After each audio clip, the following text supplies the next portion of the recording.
friends. My name is Dr. Shari. I'm a doctor of traditional naturopathy and holistic health counselor, yoga therapist. I've been teaching yoga for 15 years.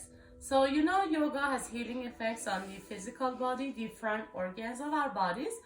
I'm going to demonstrate shoulder extend. What we're going to do?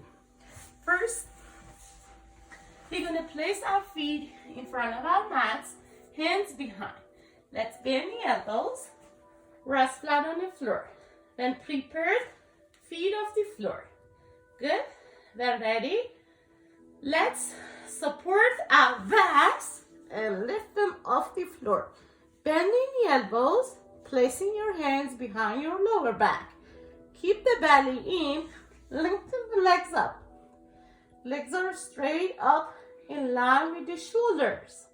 This is called shoulder stand preparation. Improves circulation to the neck and the back of head. Hold on to it for a few seconds.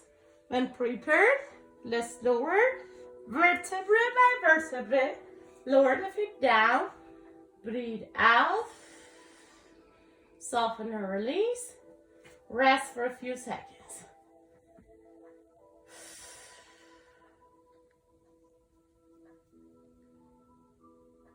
Good.